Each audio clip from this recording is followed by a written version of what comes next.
Good morning, friend. I am Alok Ranjan. Welcome to our channel AR Campus. दोस्तों, आज का हमारा lecture है यूनाइटेड नेशंस ऑर्गेनाइजेशन, जिसे हम शॉर्ट फॉर्म में यूएनओ कहते हैं, संयुक्त राष्ट्र संघ। दोस्तों, इसमें हम आज इसका इतिहास जानेंगे, इसकी स्थापना के बारे में जानेंगे, इसको बनाने का क्या उद्देश्य था, क्या एम था, उसको उसके बारे में जानेंगे, इसके कितने प्रकार के अंग हैं उसके बारे में जानेंगे और फाइनली लास्ट में हम इससे रिलेटेड क्वेश्चन आंसर करेंगे। दोस्तों, आइए स्टार्ट करते हैं। हम स्टार्ट करते हैं दोस्तों फर्स्ट वर्ल्ड वॉर से, जो कि हुआ था 1914 से 1918 के बीच में। 1914 में फर्स्ट वर्ल्ड वॉर स्टार्ट हो गया दोस्तों। यह युद्ध पूरी दुनिया को प्रभावित किया। बहुत ज़्यादा नुकसान देशों को इसमें झेलना पड़ा। सभी देश के आपसी जो व्यापार थे वो बहुत सारे बेकार हो गए, बहुत ज़्यादा प्रभावित किया।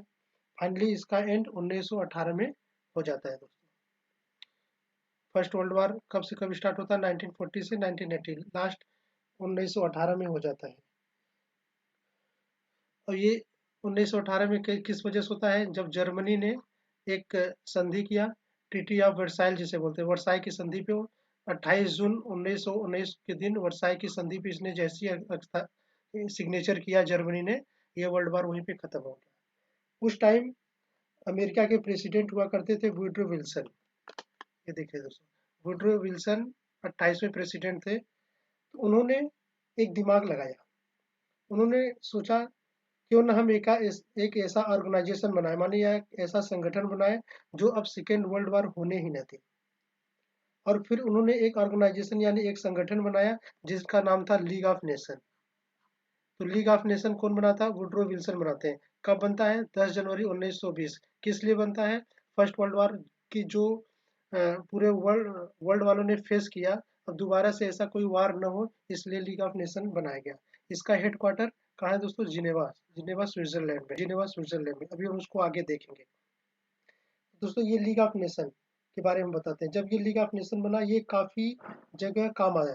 जैसे पूरे वर्ल्ड का हेल्थ का इसने ख्याल रखा, आपसी व्यापार को बढ़ावा दिया और मजदूरों का भी ध्यान में इसने रखा दोस्तों। लेकिन यह सक्सेस फाइनली हो नहीं पाया। क्यों नहीं हो पाया? इसके बारे में हम देखते हैं। जो भी देश इस लीग का मेंबर बनता, इस लीग का मेंबर बनना होता, उसे अपने देश के संसद में पेश करके पास करवाना होता और बोलना होता कि अपने देश को लीग ऑफ नेशन का हम सदस्य बनाएंगे। लेकिन क्या हुआ कि जो देश इसका संस्थापक था, यानी इसका संस्थापक कौन था? यूएसए। जो देश इसका संस्थापक था, उसी के संसद में लीग ऑफ नेशन पास ही नहीं हो पाया और यह वहीं खत्म हो गया। यानी यूएसए के संसद में ही यह पास नहीं हो पाया। जब जिसने बनाया उसके ही संसद में पास नहीं हो पाया, तो फिर आगे चलने का कोई सवाल ही नहीं था। और इसका फेलियर होने का कारण क्या था? इसका फेलियर होने का बहुत सारे कारण था। जब जर्मनी ने सेकेंड वर्ल्ड वॉर में, जब जर्मनी ने पोलैंड पे आक्रमण किया था, तो लीग ऑफ नेशन चुपचाप देखता रहा। जब जर्मनी ने फ्रांस पे कब्जा किया तो लीग ऑफ नेशंस देखता रहा। जब जर्मनी ने वाले देश पे बाल्टिक देश पे हमला किया तो ये चुपचाप देखता रहा। तो इसकी वजह से ये सभी कारण थे इसका खत्म होना। तो बाद में finally world war second start ही हो जाता है 1939 से 1945। जब ये third world second world war start होता है, तो उस समय यूएसए के प्रेसिडेंट थे रूजवेल्ट।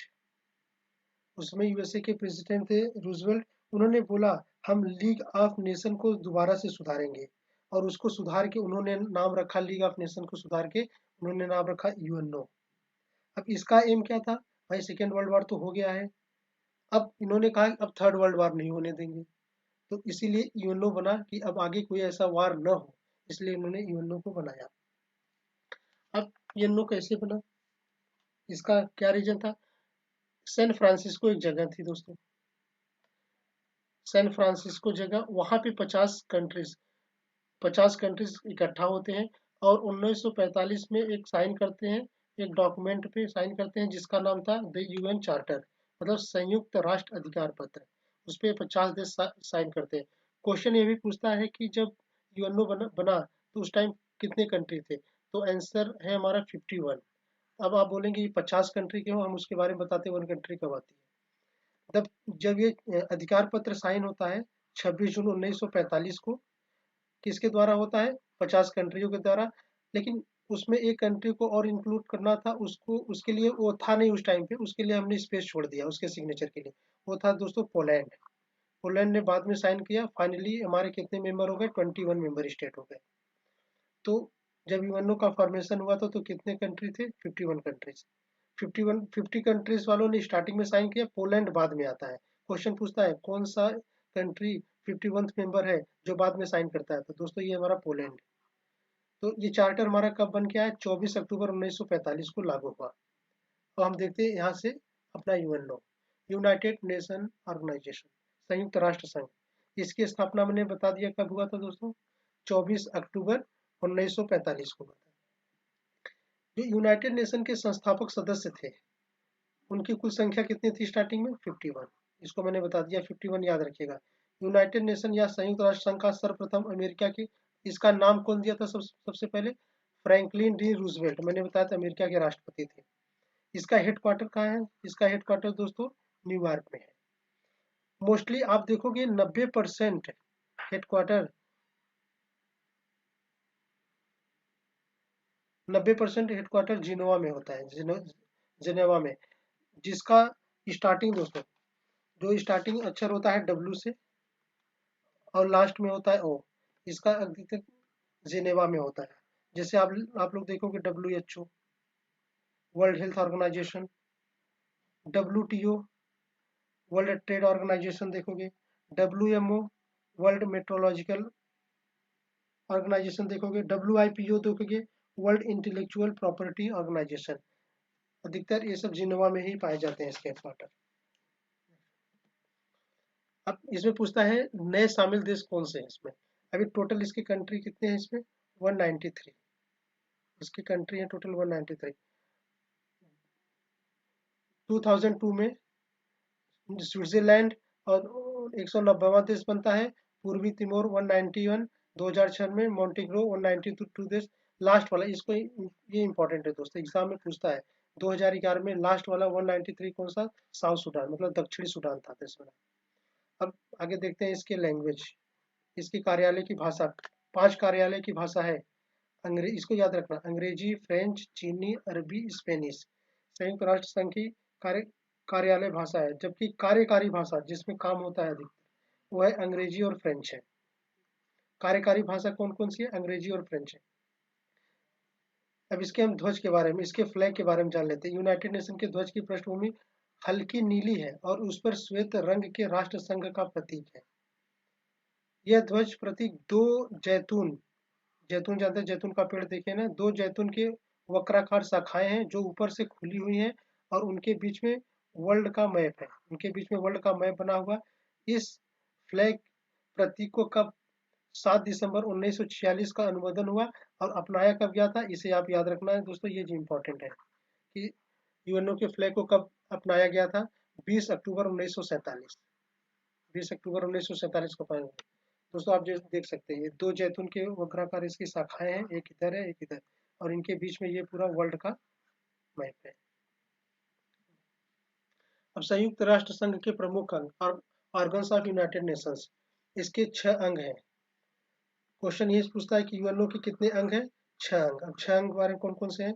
जनरल असेंबली, महासभा, सिक्योरिटी काउंसिल सुरक्षा परिषद, इकोनॉमिक एंड सोशल काउंसिल आर्थिक एंड सामाजिक परिषद, और ट्रस्टीशिप काउंसिल न्यास परिषद, जो ये अब खत्म हो चुका है, बताएंगे भी इसके बारे में। इंटरनेशनल कोर्ट ऑफ जस्टिस अंतर्राष्ट्रीय न्यायालय, और सेक्रेटरीट सचिवालय। आइए हम एक एक करके समझते हैं। सबसे पहले देखते हैं हम जनरल असेंबली, महासभा। यह संयुक्त राष्ट्र संघ का एकमात्र अंग है जिसमें संघ के सभी सदस्य देशों की सदस्यता प्राप्त है। इसमें जितने भी कंट्री यूएनओ के हैं सबको सदस्यता प्राप्त है, इसलिए इसे क्या कहा जाता है? विश्व का लघु संसद। क्वेश्चन यहाँ से पूछा है कि विश्व की लघु संसद किसे कहते हैं? तो हम महासभा को कहते हैं। इसका अधिवेशन वर्ष में कम से कम एक बार होता ही होता है, अवश्य बुलाया जाता है, जो सामान्यतः प्रत्येक वर्ष सितंबर माह से स्टार्ट होता है। और कहाँ पे होता है? न्यूयॉर्क में होता है। इसमें प्रत्येक देश के 5 प्रतिनिधि भेज सकता है। जैसे हमारे इंडिया से अगर कितने लोग जा सकते हैं? मैक्सिमम 5 लोग जा सकते हैं। लेकिन अगर वहाँ पे वोट देने की पारी आई तो वहाँ पे वो वोट केवल एक ही लोगों का माना जाएगा। और महासभा में महत्वपूर्ण प्रश्न पर निर्णय लेने के लिए जैसे शांति और सुरक्षा के बारे में बताएगा, नए सदस्यों का प्रवेश के बारे में बताएगा, उसमें बजट कितना बजट आया कितना गया उसके लिए, और 2/3 बहुमत की आवश्यकता होती है। भारत की एकमात्र महासभा थे विजय लक्ष्मी पंडित थी। एक क्वेश्चन बहुत इंपॉर्टेंट है दोस्तों, एग्जाम में आया है कि भारत की एकमात्र महासभा अध्यक्ष कौन बने थे? विजय लक्ष्मी पंडित। सुरक्षा परिषद सेकंड नंबर का है सिक्योरिटी काउंसिल, इसे दुनिया का पुलिसमैन भी कहा जाता है। अब क्वेश्चन यहाँ बनता है कि दुनिया का पुलिसमैन किसे कहते हैं? सुरक्षा पर सिक्योरिटी काउंसिल को, सुरक्षा परिषद को दुनिया का पुलिसमैन कहते हैं। क्यों कहते हैं? क्योंकि इसका काम है मतलब इंटरनेशनल लेवल पे शांति बनाए रखने का काम, इसीलिए इसे दुनिया का पुलिसमैन कहते हैं। इसके सदस्य संख्या 15 है। ये टोटल कितने हैं? 15 है। इसमें कौन है? 5 है अस्थाई जो परमानेंट है, और 10 है अस्थाई। और 5 जो अस्थाई सदस्य हैं कौन कौन से हैं? अमेरिका, ब्रिटेन, चाइना, फ्रांस और रसिया। और सुरक्षा परिषद के 10 अस्थायी सदस्य भी होते हैं, मैंने जो बताया ऊपर। इनकी नियुक्ति महासभा द्वारा होती है, जिन्हें महासभा द्वारा 2 वर्ष के लिए चुना जाता है। जो अस्थायी होते हैं उनको कितने वर्ष के लिए चुना जाता है दोस्तों? 2 वर्ष के लिए, याद रखना। सुरक्षा परिषद के प्रत्येक अस्थायी सदस्य को वीटो प्राप्त है। वीटो क्या है? निषेधाधिकार। अभी मैं वीटो के बारे में बहुत अच्छे से आपको हम समझाएंगे, जिसमें वीटो का अधिकार कहा जाता है। इस व्यवस्था के अनुसार किसी महत्वपूर्ण निर्णय में कोई सदस्य देश विपक्ष में वोट देता है तो यह विषय अस्वीकृत किया जाएगा, मतलब उसको स्वीकार नहीं किया जाएगा, अर्थात अस्वीकार समझा जाएगा। सोवियत संघ ने वीटो का उपयोग सबसे अधिक बार, मतलब यूएसएसआर या रसिया ने सबसे अधिक बार वीटो का प्रयोग किया है। अब वीटो के बारे में आपको हम समझाते हैं दोस्तों। बता दिया वीटो के 5 परमानेंट जो मेंबर हैं, यूएसए, ब्रिटेन, फ्रांस, रसिया, चाइना। यूएनओ में कोई भी रेजोल्यूशन लाया जाता है, यानी यूएनओ में कोई भी विधेयक पास होता है तो इन पांचों की आवश्यकता, मतलब सहमत होना बहुत जरूरी है। जैसे कोई विधेयक आया और चाइना उस विधेयक से खुश नहीं है, और वह बोले हम वीटो करते हैं, मतलब हम निषेधाधिकार करते हैं, हम इससे हटते हैं, फिर चाहे पूरी दुनिया एक हो जाए, वीटो पास नहीं होगा। फिर जो विधेयक होगा वो पास नहीं होगा। जैसे 15, इसके सदस्य 15 हैं, हम बोल रहे हैं कि 14 देश, जो हमारा रेजुलेशन पास हुआ, जो हमारा विधेयक पास हुआ, 14 देश उसके समर्थक में है। लेकिन इन पांचों में से कोई अगर एक देश भी कहेगा कि हमें ये विधेयक पसंद नहीं है, हम इस पे वीटो करते हैं, तो विधेयक कभी पास नहीं होगा। तो इसलिए इन पांचों का बहुत ही ज्यादा रोल है। जैसे दोस्तों यूएनओ का रूल है, यूएनओ का एक रूल है कि एक देश दूसरे देश पर कब्जा करके जमीन नहीं ले सकता है। अगर ऐसा किया तो पूरा देश मिलकर उस पर हमला कर देगा। एग्जाम्पल के तौर पर हम देखेंगे उस टाइम का जो सद्दाम हुसैन ने कुवैत पर हमला किया था, उसके बाद उसका बहुत बुरा हाल हुआ था। अब आप कहेंगे कि चाइना ने भी तो 1959 में 1959 में तिब्बत को ले लिया था, उस पर हमला किया था, और फिर पूरी दुनिया उसे देखती रह गई। फिर क्यों मना नहीं की? उसका एक ही रीजन था दोस्तों, कि उसके पास वीटो है, उसके पास वीटो की शक्ति है, इसलिए वो तिब्बत को ले लिया था। अब क्या भारत इसमें अ, भारत को मिलना चाहिए कि नहीं वीटो मिलना चाहिए? वीटो का अधिकार, मतलब ये परमानेंट सदस्य इसमें पांचों बनना चाहिए कि नहीं बनना चाहिए, ये क्वेश्चन उठता है। इसके 2 पॉइंट है, पॉजिटिव भी है, नेगेटिव भी है। एक इसमें होता है पॉजिटिव, नेगेटिव पहले हम देखेंगे। जैसे एनपीटी, एनपीटी एक ये इसमें एनपीटी क्या कहता है? पूरी दुनिया के केवल 5 लोग परमाणु बम बना सकते हैं या परमाणु बम रख सकते हैं, लेकिन भारत ने एनपीटी पे साइन नहीं किया। बोला हम क्यों नहीं रख सकते, हम भी तो उसी दुनिया के हैं। तो इसको इसलिए नहीं बनाया गया, इसको परमानेंट सदस्यता नहीं दिया गया। और दूसरा कश्मीर इशू है। अब सब लोग चाहते हैं कि अगर इसको परमानेंट हम बना दिए सदस्य, तो कश्मीर जो इशू है, कश्मीर प्रॉब्लम तुरंत सॉल्व करवा लेगा, इसलिए नहीं। और पॉजिटिव थिंकिंग बनना क्यों चाहिए? क्योंकि जब हमारा यूएनओ बना था, संस्थापक सदस्य में भारत भी था, और हमारे पास दुनिया का सबसे बड़ा लोकतंत्र भी है। अब कोई अगर हमारी बैठक होती तो आतंकवाद मतलब टेररिज्म को कभी बढ़ावा हम लोगों ने नहीं दिया। अब डब्ल्यूएचओ में इंडिया जो है डब्ल्यूएचओ में, वर्ल्ड हेल्थ ऑर्गेनाइजेशन में इंडिया फ्री ऑफ कॉस्ट दवा भी देता है। तो ये सबको देखते हुए हमको इसकी सदस्यता, अस्थायी सदस्यता दे देनी चाहिए, लेकिन अभी तक हमको इसकी अस्थायी सदस्यता नहीं मिली है। अब विरोध कौन करता है? हमारा विरोध एक ही देश करता है सबसे ज्यादा, चाइना। चलिए दोस्तों आगे देखते हैं। आर्थिक एवं सामाजिक परिषद, इकोनॉमिक एंड सोशल काउंसिल। इस परिषद के 54 सदस्य हैं। इसकी बैठक वर्ष में 2 बार होती है। ये अप्रैल में न्यूयॉर्क में और जुलाई में जिनेवा में। इसके कार्यों में युद्ध एवं शस्त्र की राजनीति को छोड़कर अंतर्राष्ट्रीय महत्व के सभी विषय आते हैं। इकोनॉमिक एंड सोशल काउंसिल में हमको युद्ध और शस्त्र से कोई मतलब नहीं है। जो इंटरनेशनल जो इम्पोर्टेंट है, इंटरनेशनल इकोनॉमिक्स इम्पोर्टेंट है, हम उस पर बात करते हैं। जैसे हुआ इकोनॉमिक हुआ, सामाजिक हुआ, शिक्षा पे, स्वास्थ्य पे, इन सभी संबंधित समस्याओं का रिपोर्ट तैयार कर संबंधित सुझाव महासभा एवं संस्थाओं को ये भेजता है, इकोनॉमिक एंड सोशल काउंसिल। आगे देखते हैं। न्यास परिषद, ये अभी ट्रस्टीशिप काउंसिल, इसको अभी फिलहाल खत्म कर दिया है। 1999 में इसको खत्म कर दिया गया। इसका क्या मतलब था? न्यास परिषद यानी ट्रस्टीशिप काउंसिल का एक ही मूल सिद्धांत था कि जब हमारा ये जब वर्ल्ड वार हुआ उस समय कुछ पिछड़े हुए अल्पविकसित और आदिम दशा वाले प्रदेशों के निवास यहाँ पे रहते थे। वे अपने देश का शासन स्वयं नहीं कर सकते थे। उन्हें दूसरे जो डेवलप्ड कंट्री थे उनकी सहायता चाहिए थी। और जो डेवलप्ड कंट्री का था यह दायित्व था कि उनके जो डेवलप में, उनके विकास में सहयोग करें। और जब तक वे अपना शासन करने में समर्थ नहीं हो जाते तब तक उनके हितों की देखभाल ये ट्रस्ट करता था। इसीलिए इसको ट्रस्टीशिप बोला जाता था, ट्रस्ट करता था। इसमें 11 राज्यों का नाम है जिसमें कुछ ब्रिटिश और फ्रांस, टंगानिका, पश्चिमी सीमा, कैमरून, सोमलैंड सोमालीलैंड आदि स्वतंत्रता प्राप्त हो चुके हैं। जब ये सब प्राप्त हो चुके तो इसे लास्ट में फाइनली 1999 को समाप्त कर दिया गया। आगे देखते हैं। सचिवालय, सेक्रेटरिएट, यह संयुक्त राष्ट्र संघ का प्रशासनिक अंग है। यह संयुक्त राष्ट्र संघ के जो डेली के डेली वर्क होते हैं उसके कामों को करने के लिए एक सचिवालय होता है। अब इसमें सचिवालय में लगभग 10,000 कर्मचारी भी काम करते हैं क्योंकि ये बहुत ही ब्रॉड है। इसका सबसे बड़ा अधिकारी कौन होता है? महासचिव होता है। ये महासचिव, इसमें एग्जाम में महासचिव के बारे में क्वेश्चन आते ही आते हैं लगभग लगभग। तो संयुक्त राष्ट्र संघ का पहला महासचिव त्रिवेली थे। सचिवालय में एक महासचिव तथा अन्य कर्मचारी होते हैं। महासचिव की नियुक्ति 5 वर्षों के लिए। क्वेश्चन पूछा है कि महासचिव की नियुक्ति कितने वर्ष के लिए होती है? 5 वर्षों के लिए होती है। एंटोनियो गुटरेस पुर्तगाल के थे। ये 1 जनवरी 2017 से अब तक अभी तक ये महासचिव बने हैं। सुरक्षा परिषद के किसी भी अस्थायी सदस्य देशों का कोई व्यक्ति महासचिव नहीं चुना जाता है। मतलब जो सिक्योरिटी काउंसिल के जो सदस्य है, परमानेंट सदस्य, जो 5 परमानेंट सदस्य है, उसका कभी महासचिव नहीं चुना जाएगा। अभी आप देखिए महासचिव के बारे में। ये ग्लेडविन जेब थे। ग्लेडविन जेब, इनके बारे में बस ये पूछता है कि कौन सा कार्यवाहक थे। ये कार्यवाहक थे, इसलिए इनको काउंट नहीं किया जाता है। बस अगर पूछेगा सब कार्यवाहक कौन महासचिव थे, ग्लेडविन जेब।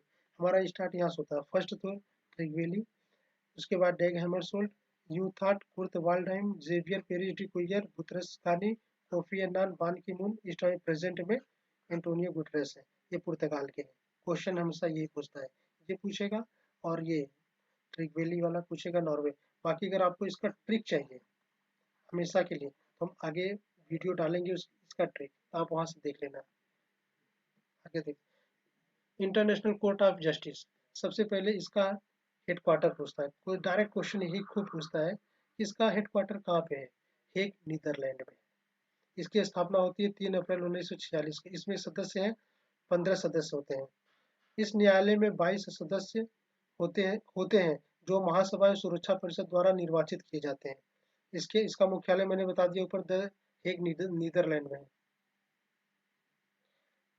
इसमें न्यायाधीशों की संख्या 15 होती है। ये मत सोच लेना कि 22 सदस्य इधर है 15 उधर है। ये 15 न्यायाधीश है और इसके सदस्य 22 सदस्य होते हैं।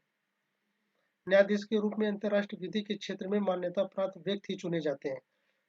न्यायाधीश के रूप में अंतर्राष्ट्रीय जो इंटरनेशनल लॉ के बारे में, उसके क्षेत्र के बारे में उसकी मान्यता प्राप्त है, वही व्यक्ति यहाँ पे न्यायाधीश चुना जाता है, जिसका कार्यालय 9 वर्ष का होता है। इनका कार्यकाल कितने वर्ष का होता है? 9 वर्ष के लिए होता है तथा दूसरी बार चुने जाने हेतु कोई प्रतिबंध नहीं है। वर्ष 2002 में महासभा की अनुशंसा पर अंतर्राष्ट्रीय आपराधिक न्यायालय की स्थापना की गई, जिसमें 11 पुरुष और 7 महिलाएं हैं। अंतर्राष्ट्रीय न्यायालय में भारतीय न्यायाधीश एवं उनका कार्यकाल, जो इंटरनेशनल कोर्ट ऑफ जस्टिस है उसमें हमारे इंडियन कौन कौन थे? पहले थे वेनेगल, रामाराव जो 1952 से 53 थे, सॉरी दोस्तों ये 90 नहीं है, ये 1952 है, 1952-53। नागेंद्र सिंह 1973 से 88, रघुनंदन पाठक 1989 से 1991। अभी इस समय दलवीर भंडारी हैं। इंपॉर्टेंट क्वेश्चन है, ये पूछा है एग्जाम में और बार बार पूछता है। इस समय अंतर्राष्ट्रीय न्यायालय में भारत की तरफ से कौन है? दलवीर भंडारी, 2012 से अब तक है। क्वेश्चन अब हम जितना दोस्तों हम पीछे पढ़ाए हैं ये सब, अब उसके बारे में क्वेश्चन हम देख लेते हैं। संयुक्त राष्ट्र सुरक्षा परिषद के अस्थायी सदस्य का कार्य अवधि कितना है? बताइए दोस्तों। हमारा ऑप्शन है 1 वर्ष, 2 वर्ष, 3 वर्ष या 6 माह। अभी आपको बता देते हैं। इसका आंसर हो गया दोस्तों 2 वर्ष। नेक्स्ट देखते हैं, संयुक्त राष्ट्र सुरक्षा परिषद के अस्थायी सदस्य कौन है? अस्थायी सदस्य मैंने बताया था कितने अस्थायी सदस्य हैं? 5 अस्थायी। ब्रिटेन, अमेरिका, चाइना, फ्रांस, रसिया। हमारा आंसर हो गया डी। संयुक्त राष्ट्र संघ की स्थापना कब होती है? बताते 24 अक्टूबर 1945 को। संयुक्त राष्ट्र संघ के कितने अंग हैं? अभी मैंने बताया था पीछे, इसके कितने अंग हैं दोस्तों? 6 अंग हैं। संयुक्त राष्ट्र का पहला महासचिव कौन है? संयुक्त राष्ट्र का पहला महासचिव मैंने बताया था अभी, एग्जाम में पूछता है, त्रिवेली साहब जी थे, नॉर्वे के त्रिवेली थे। अब ये प्रेजेंट में कौन है? एंटोनियो गुटरेस, पुर्तगाल के हैं। संयुक्त राष्ट्र के महासचिव की नियुक्ति किसके द्वारा की जाती है?